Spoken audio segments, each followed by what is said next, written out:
Hi everyone, it's Vicky and Chloe here, and we're thinking about all things action research. And recently we've been thinking a lot about literature reviews and that part of action research. What counts as literature? When do you have to do a literature review? Is a literature review just about dusty books on a library shelf? So we decided we'd make a Mythbuster activity and have a little play with it. So we're going to demo it for you now. Great stuff. So I'll share my screen and bring up the Jamboard. That is full of statements about action research and literature reviews. Okay, can you see that okay, Chloe, on the screen? Perfect. Fantastic. Okay, shall we go for it? Yeah, let's go. All right then. Shall I pick the first one? Go on. Okay. So academic research cannot be challenged or critiqued by teachers doing action research. Oh, yeah, straight in with a good one there. I think, you know what? I think there's something about academic research that makes, I don't know, that makes you think as as a teacher in the past, I might have thought, I can't critique it. Who am I to critique it? I think that's what I'm getting at.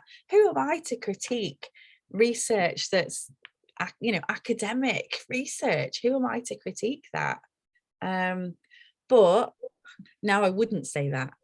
Now I would say, yeah, critique it.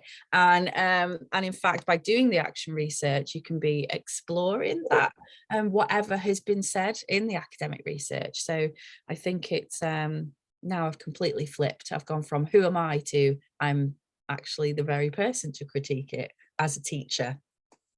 Yeah, super. I feel the same. I feel like it's actually really important to look at academic research or research that's been produced perhaps in a university with a critical eye. It doesn't mean that there won't be loads of stuff that's so useful for us and our work as teachers, as action researchers, but it doesn't mean that we have to accept everything that is written, because it might not work in our context, or it might need to be adapted for our context.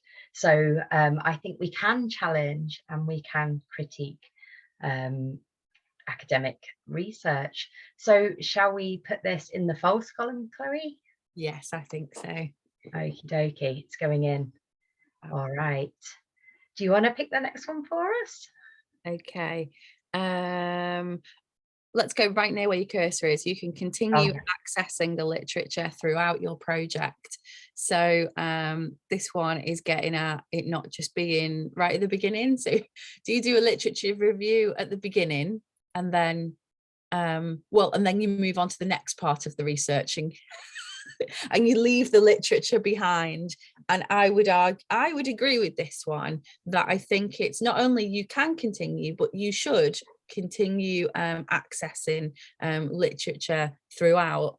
And that is also considering that literature can be many different formats and many different kinds, because you might go down different roads and actually need to like backtrack and do a little bit more research on something throughout, and to read a little bit more, or you might read something throughout that just kind of gives you another idea and another inkling. So I think it's important to keep those sparks going throughout the project. Yeah, I agree, Chloe. And I think the thing about action research is that you're not going in to test out a hypothesis. You actually don't know what you're going to find out until you're doing it, which means surely you don't always know what literature you need to access because you're not sure what you're going to find out. So it's really important to keep connecting as you work through your project, and to explore the reading, and in the broadest sense of the reading, like the videos, the blogs that are meaningful for you and what you're finding out in your project. Yeah, so it's a definite myth that you have to just do a literature review at the beginning and then you don't touch literature again. Yeah. So let's put that into true. We'd encourage that. Okay, so I'll pick the next one. Oh, okay, here's a good one. Doing is more important than reading in action research. What do you reckon, Chloe? Ooh, oh, that is a good one, isn't it? Oh, you put some really Mm, it's put some challenging ones on here. Mm, mm, more important. Oh, that is a hard one, isn't it?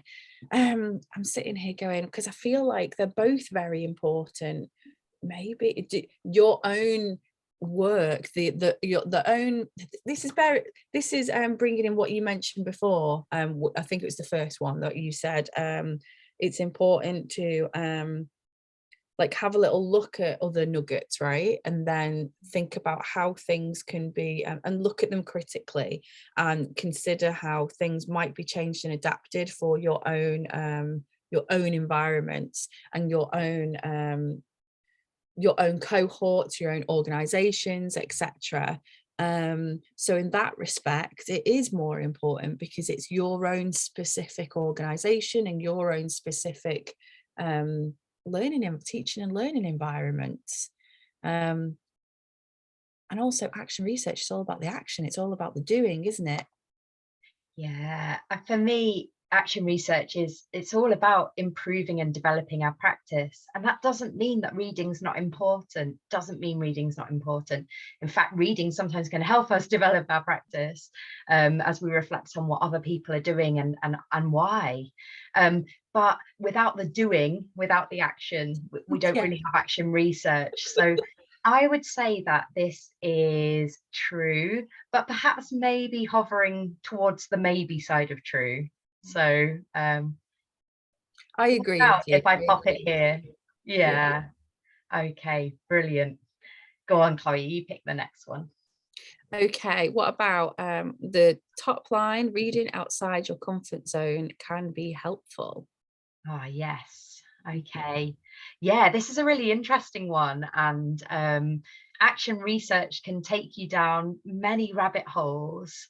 And sometimes it it can be quite important to remember the focus that you've chosen and why you've chosen your focus. It doesn't mean that your focus can't change or shift slightly as you find out things that are that feel more meaningful for you in your research, but you can sometimes get a bit segued if you're not careful. And just as we've spoken about, the doing is important.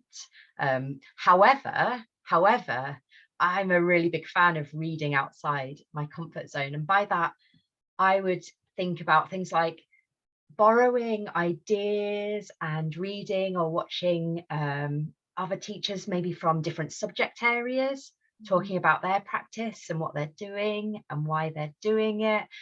Maybe accessing reading from different sectors. So there might be something that's happening in primary education that's really interesting that we can pinch and personalize for our work in further education or in whatever sector you're working in, and vice versa. So I would say it can be quite useful to read outside your comfort zone, but not to get too segued that you forget your original focus and what it is that you're looking at.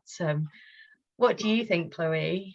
I agree. It's like when we tell students to always go back to the question when they're answering when they're doing coursework or answering an exam. Always remember to go back to revisit the original focus.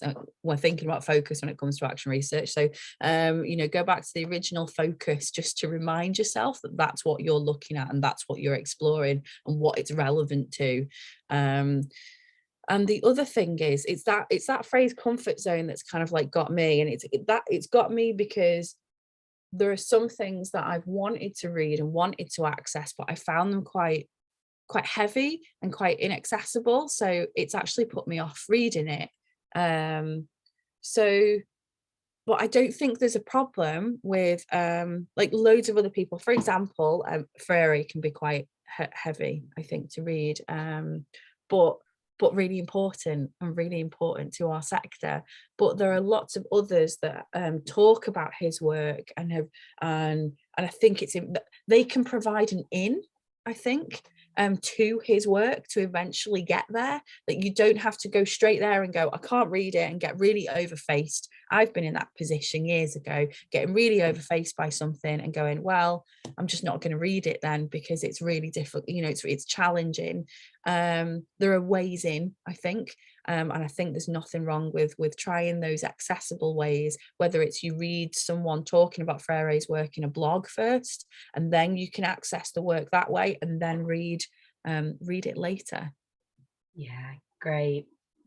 Okay then, so we'll move it. There we go. Yeah. Lovely, thanks, Chloe. Okay, what about, we've started to touch on this already, but what about videos and blogs can count in a literature review? Yes, yes, yes. Is my answer to that one. Yes, yes, yes. Yeah, a strong yes, and I'd agree. Is that literature? We've come a long way since the printing press, you know, and that's just one form of literature, one form of knowledge for teachers and educators, and videos and blogs, especially when they've been produced by people, you know, working in our sector. They can offer some really rich insight and guidance, and that's not to say that you don't come to those things with the same critical eye that we'd ask you to come to any form of literature. So, you know, think about, okay, what perspectives has this person taken in when they wrote that blog? Where's their evidence base? So who are they working with to come to these decisions that they've come to? So make sure that you critique, but definitely you can include them, and they can offer some really rich and insightful knowledge for you to build on through your action research. So I think we'll put this here. Okay, Chloe, what's next? Well, leading on from what you were just saying, look at the one that your cursor is right next to. It's important to read things with a critical eye. I think that's important no matter what you're reading. And that can be, as you just said, think about where the evidence base is and where on the point of view that the writer is coming from. But also when we were thinking about academic read, the one putting false, whether it can be challenged, thinking about it, that kind of critical eye of thinking about how relevant it is to your particular environment and your particular organization, that kind of critical eye as well. And we don't mean cynical, not a cynical eye, a critical eye. And that critical eye could say, well, right now as I'm working in a prison, it's not working, but it could work in this way. But you know, next the job I had last year when I was working in a college, maybe it would work. So even thinking about it in that kind of perception, that kind of view, or different cohorts, for example. Yeah, I think that's a really good point, Chloe. And that's it. We don't want to be cynical, and we're not trying to destroy other people's work and other people's research. We're not in for that, and we would never advocate that. But it's around trying to think about our own context and how the work that others have done, you know, applies or doesn't apply within our context. And I think occasionally there can be an emphasis on this idea of off-the-shelf research that teachers are to apply in their setting. So this idea that teachers don't do the research, other people do the research, and it's a teacher's job to apply that research. And action research challenges that really, really strongly. An interesting example is there was a book that was produced, it was written by teachers, it was teacher research, but it was produced in a sixth form college, and it was around theories of resilience and motivation and getting students ready to engage with exams. And some teachers from further education college, where a very high proportion of their students had special educational needs, they looked to see how effective applying the recommendations from this book would be in their setting. And through their research, they discovered that there were lots of good ideas, but to match their context to work for their learners, there were things that had to change. There were things, some of the recommendations didn't work for them in their context. Now, that's not criticizing that piece of research, but it's being critical in the sense of thinking carefully about how would this work for me and what do I need to explore and change to make sure it works well for learners in my setting. So I think we'll put that as a definite true column there. Brilliant. Okay, let's go for literature is always dull, boring, and only found on dusty university shelves. I love how you've written that one, because oh, that is how you might, when you hear the phrase literature review, there was a time when maybe that's the image that would just conjure up immediately in my head. And then my second thought would be, I work in the community and I don't actually have access to an old dusty university shelf. And you know, they may not even be dusty, okay, but I don't have access to university shelves and university books, university journals. So if that is what a literature review is, then oh gosh, I don't know how I'm gonna, you know, how am I gonna access those books? Those books are not cheap.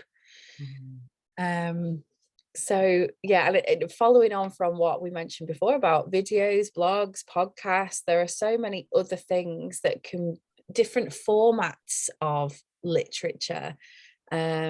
But also there are ways for us to get access to libraries and to get access to books, you know, so you don't have to go with the initial fear that I had of like, how can I even access those books, you know, because yeah, there are ways and means, aren't there, of us getting access to university libraries, which means that we don't have to pay £155 for a book. But yeah, what do you think about that one, Vicky? I think Yeah, there's loads of different formats that, you know, especially in 2022, like there's so many different formats that literature can come in. Yeah, I agree, Chloe, and I think that's it. Libraries absolutely are for us, and there's amazing books on library shelves. They're not all boring, old and dusty, or they might be dusty, but or old, but there's some great stuff, and there's some brilliant you know, that kind of traditional form of literature that's produced by practitioners, that's produced by people who are very in touch with our sector. But as you say, Chloe, actually literature's all around us in all of its multimedia forms, and the internet, and there's lots and lots of places that we can go now to access literature. So I think that's a definite false. Okay, go on, Chloe, you pick the next one. Okay, let's go with oh, you have to read everything front cover to back cover. Yeah. What do you reckon? I was just thinking about those books then, about reading front cover to back cover. And I think I would say no, because you may not have time to read. Well, if you're anything like me, as I've mentioned before, I'm quite a slow reader. So reading everything front cover to back cover, it could take me, I don't know, 6 months to read 3 books if I was reading everything from front cover to back cover. However, I think it's still important, if you're just going to read certain sections, it's still important for you to really read enough to understand the full context.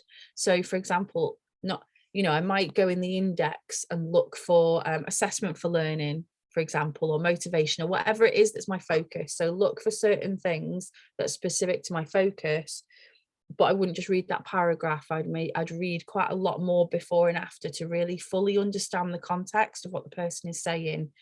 Because I'm not just going into that book to get a nice quote that works well with my research. I really want to fully understand what this person is writing.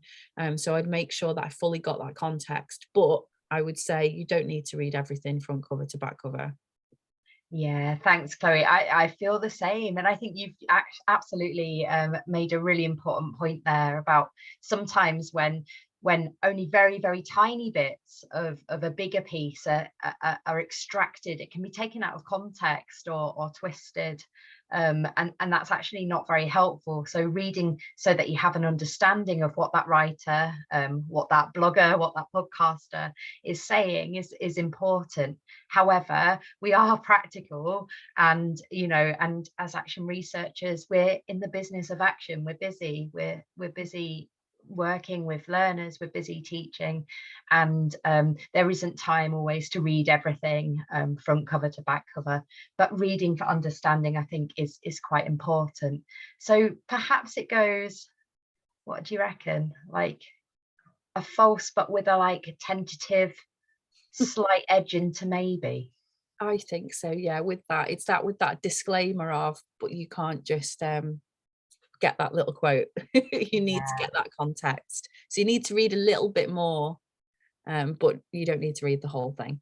Yeah, great. Okay, so what about this one then?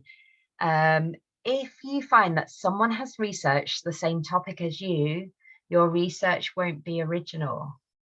Oh, when we're in action research, we're dealing with humans, we're dealing with people, we're dealing with our own cohorts. And I know I keep banging on. Oh, FE is so diverse in itself, isn't it? Even from college to college. So I think what I'm saying is that no, that's false, is what I'm saying. Because that other person that's researched the same topic as you, they were not researching it in the same part of the sector. They were not researching it in the same organization, the same learners. I mean, we even know that we might do action research with learners that come during, a morning, and then even the same topic, doing it in the evening might be quite different, because the learners that are motivated to come in the evening will be very different kinds of learners that are motivated to come and attend the class in the morning. So yeah, I think that's false. Yeah, I feel the same. Again, we always say context is key, and in action research, context is key. And you might find that you have some very valuable learning if you come across something in the literature where someone's done something similar. But it doesn't necessarily mean that it's going to work exactly the same in your organization or your setting. The other wonderful thing about action research is that it encourages us to move beyond, like a typical survey, 58% of people said this, end of discussion. It actually encourages what we call thick description. So the opportunity to really, really understand from our learners, from our colleagues, and from our own reflections, what's happening and why. So that's always going to be different to what someone else is doing, because the context and your personal experiences about your own practice are going to be different. So I think we definitely say that one is false and nothing to worry about. Okay. All right, Chloe, you pick the next one. Let's go with, there's one in the bottom there that's in the false, but we need to discuss it first, don't we? So you can't start your action research until you've read everything about your area of focus. Everything. Gosh, I feel like we wouldn't get anything done if we read everything. Well, there's that, how much there might be to read, but also how much you don't know. You don't know what you don't know. And it might be that you need to really involve yourself in the research to then start, then you find, as we said before, that links in with one of the others. You don't just do a literature review at the beginning and that's it, and never look at a book or whatever again. You can be looking at stuff all the way through, especially as your research might ebb and flow, and you might go off on you follow the action research, don't you? You might go off on a little tangent and start exploring something else. So you need to kind of be open, I think, to allow the literature review to be organic in a way. And that means that you can't have read everything at the beginning because we won't have time and you don't know what you don't know yet. And the biggest focus about action research is the action. It's getting in and doing it. So Yeah. that's my view on that one. Yeah, I feel the same. Is my goodness, yeah, it would probably be very difficult to find every piece of reading. And also, as Chloe says, like, you might not know what it is you need to read yet. And that's what's exciting about action research, actually, is that as you get in, as you try things, as you reflect on them, other things come to the surface that perhaps you'd never even thought of before. So if you meticulously think, I cannot start doing anything until I've read everything, you might find a few sessions in that actually all of that reading you did was less important than the one really significant piece of reading that you came to as a result of the action that you took and your reflection on that action. So I think we'd say this is a definite false. Yeah. Yes, have a look at what's around before you get started. You don't want to reinvent the wheel. We're all far too busy for that. But don't worry about feeling like you have to read every single thing before you get started. I feel like that's quite an important one actually, because we often talk about how hard it can be to just get started and to get stuck in with action research. And if you're putting barriers up, you know, it could be a blockade. It could end up a blockade if you're looking at, if you've got all these books out from the library and it started with one book and suddenly you've got 20, you've got a physical blockade of things that you feel like you have to read before you get started. By the time you've read it all, you might not, you know, you've lost all your steam. We need to Yeah, just get in there and do, a you know. literal barrier of books. Yeah, I exactly. can't get into my classroom because I've actually blocked the door with books. Yeah, yes. Oh, great. Okay, so what about this one then? Using Google to search for literature is a bad idea. Oh, I think we discussed this one, didn't we, the other day, or we mentioned it. So I mentioned experience of a peer once kind of like using Google a lot to search. And this was back in when I was at university and I was like, oh no, no, all references need to come from books. Because that was kind of like what I, you know, that was an opinion I once had, and it's okay to change opinions. That is no longer my opinion, that all you know, all the references, all research needs to come from books, as we know from this discussion we've been having. But I was a bit like, oh my goodness, you know, where are you getting it from? And I don't think it's a bad idea now, but I think it needs to be with a critical eye, with a very critical eye, even more so, because you know, consider what you're looking at, consider where it's coming from. If it's from Wikipedia, for example, consider that that's completely developed collaboratively, and anyone can edit Wikipedia. You know, things to consider. You know, you've got to consider things a lot more with a critical eye when it comes to you know, searching for information on the internet, I think. But I no longer think it's a hard no, which is what I would have said if you asked me that question about 10 years ago. Yeah, I feel very similar actually, Chloe. And I think there is that worry that anyone can put anything on the internet, and therefore, how do you know, as a researcher, that that's you know, that what you're reading is trustworthy, has been researched, sort of, you know, in a meaningful and effective way. But of course, what's lovely about literature and something like Google is it finds spaces to open up conversations. And it might be that you find something on Google, and let's be honest, sometimes as teachers, that's the quickest thing we've got access to in order to look for what's out there. But we can take things that we find on the internet and discuss it with our colleagues, discuss it with our learners, and then think about what's written there in relation to our own experiences. So as you say, Chloe, it's around using that critical eye again, not taking everything as verbatim or absolute fact, and using that literature to open up conversations in your organizations in relation to your own practice. So I would say it's not a bad idea, but just make sure that you keep those kind of critical eyes on as you access different types of literature through the internet. Yeah. So that's maybe there. Yeah. Okay. Go on, Chloe, you pick the next one. All right. University research is the most valuable form of literature.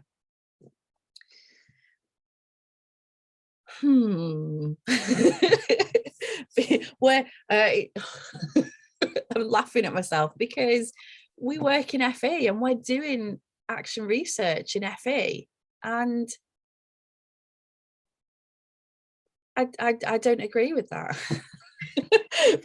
I can't agree with that. I think the research, action research that we've done as practitioners, the action research that we've supported other teachers to do, is just as valuable. And that includes the literature that comes from that, whether it's blogs, podcasts, reports, journal articles, whether it is book chapters. So I hard disagree with that. Yeah. But again, a few years ago, maybe I wouldn't have said that. Yeah, it's so interesting. I mean, I agree, like a hard disagree, that lots of all research, there's lots of things that are valuable about lots of different types of research, but absolutely, as practitioner researchers, as people doing action research, our research is really valuable and it's meaningful and important, not just for our sector, even like beyond that too. But most importantly, it's about developing our practice so that we can be the best that we can be for the learners that we're working with. So our research is super valuable, and we absolutely are all very capable of doing our own research, of speaking for ourselves, and of producing something really high quality and very, very valuable. So we are going for the hard no. Hard no, yeah. And you said some really interesting things there about it being meaningful, it being authentic, it being about our voices and our learner voices. Like, we can't get any closer to our sector than us doing it ourselves. Yeah, absolutely. So that idea of a grounded form of research, so it comes from within. Yeah. Okay, so this one here, which we've touched on a little bit already, but you have to contain your reading to your own subject specialism.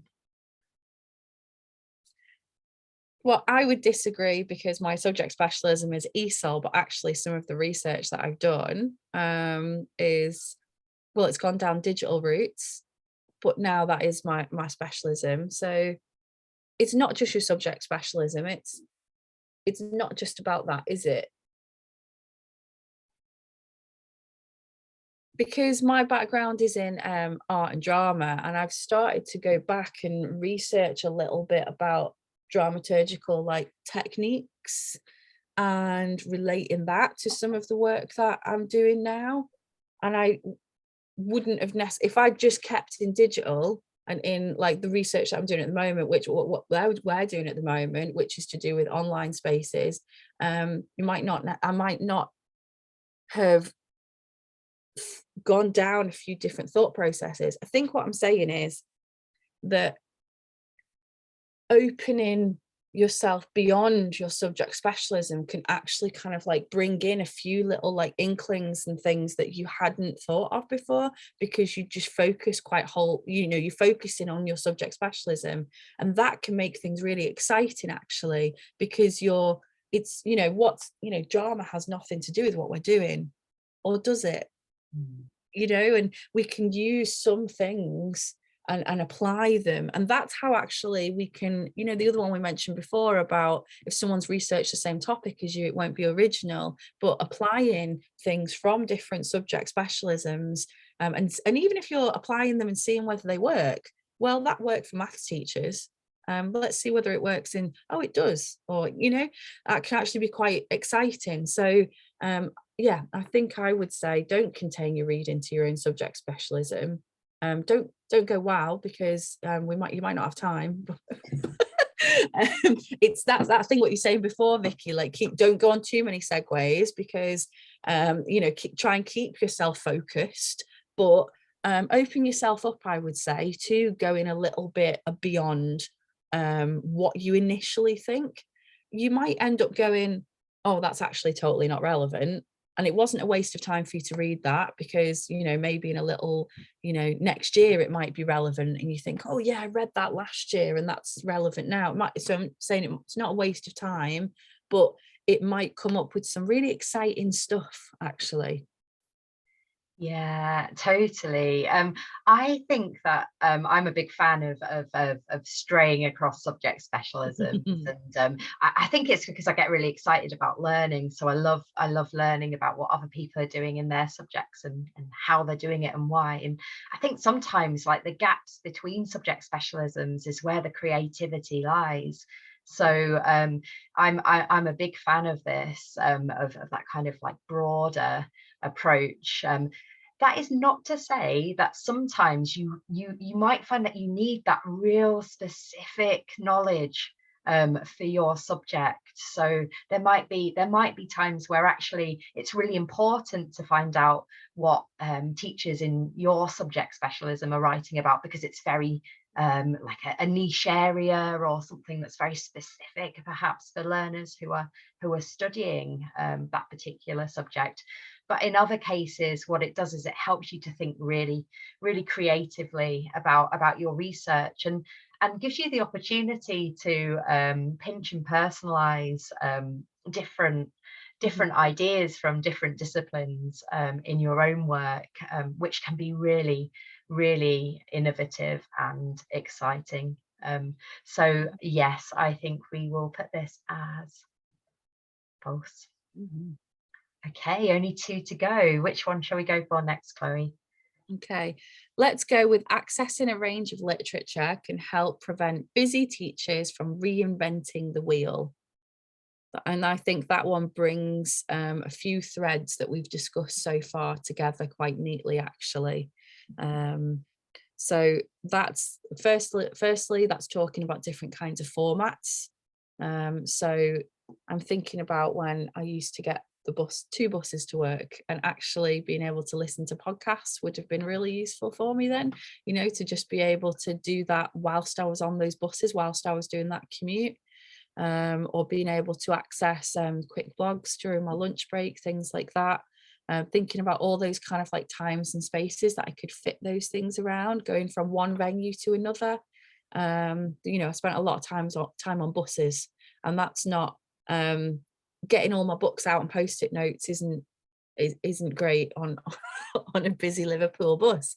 But putting my headphones in or reading a Kindle, you know, can work really, really well.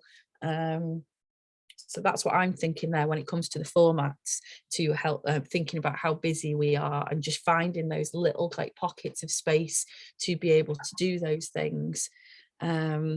And the last bit, well, the last section is about to stop us from reinventing the wheel. What do you think on that, Vicky? Yeah, I agree. I think sometimes we can be a little bit guilty in our profession, and we've talked here about action research being about doing, but it's also about pausing and reflecting and drawing in ideas from others.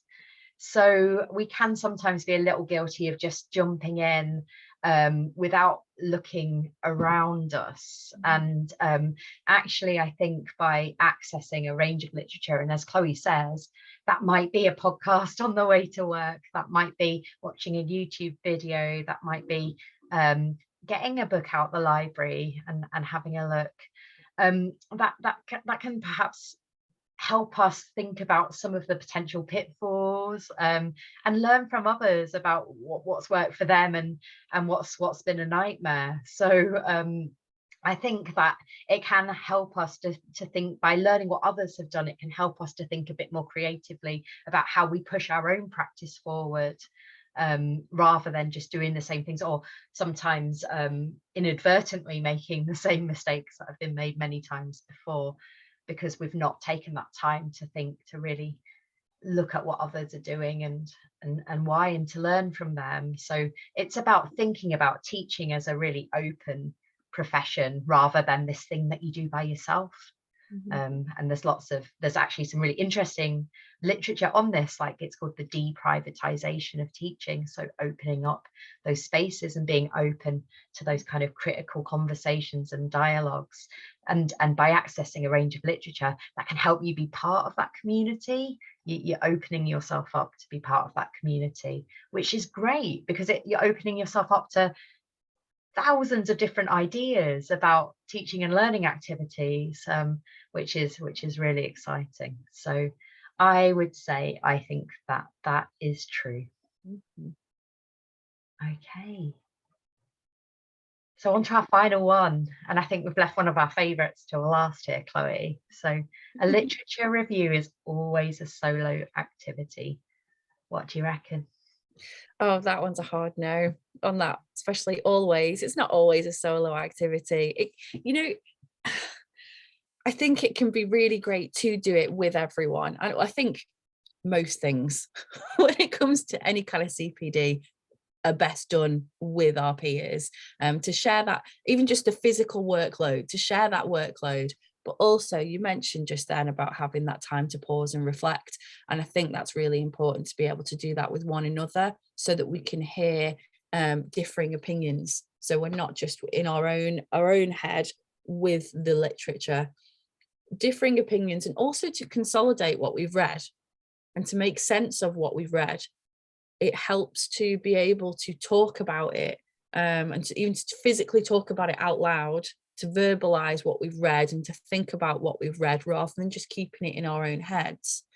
So last year I set up the FE reading circle, and that was to get me to because I just needed to read more, because I found I just didn't have the time to read more. I don't have the commute like I used to, which is where I used to be there with my Kindle and my coffee on the buses. Now I just don't do that as much.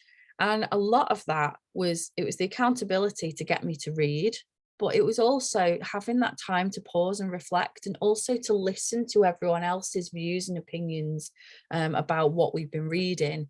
And I think, going forward doing literature reviews, I would definitely love to do them like collaboratively. I think there's something kind of magical in that, actually. And very, very useful and helpful. So sharing the workload, being able to pause and reflect, and also consolidate what your thinking is, and how you've understood what you've just read, and how you relate it to your own practice. Yeah, thanks, Chloe. And I agree. And that's not to say there aren't times where you might want to take something off by yourself, get engaged in it, like get really deep with the material, and really think things through by yourself. We're not saying that that's not okay. Like, if that's what you want to do, that is absolutely fine. But it's just getting away from this idea that it's something you have to do by yourself, that research is something that you have to do just by yourself. That collaboration and working together with others really does bring a richness. And as Chloe says, having that opportunity to talk through sometimes some quite complex ideas that others might have written about can be really, really useful. It can help challenge your thinking. It can help sort of bring new ideas to the forefront that you might not have considered. And it's also important that you're able to share your views and opinions with others as well. So yeah, I think I'd agree with you that it does not have to always be a solo activity, but it can be something that's quite enjoyable and refreshing to work with others. And definitely would encourage you in your setting, if you've not got like, a journal club or a reading club, to maybe think about doing something like that in your setting. So let's pop this up here and we'll move these across. It needs to be sometimes, or can be, a solo activity. Yeah, I know. I realized that we fell into a trap here with the true and false, because that's an important thing to say. This is Chloe and I's, this is our response to this activity. It doesn't mean it's the right response to this activity. You might have different ideas, and we'd encourage you to discuss them with your colleagues as you start thinking about your own literature reviews, what that means for you, and your action research projects. So, shall I stop sharing now? I'll stop sharing my screen. There we are. And you can see us again in, in our big faces. But just to say thank you so much for joining us. We hope that that was useful. And we're really excited to learn more about your projects as you progress. All right. Bye for now. Thanks, everyone. Bye.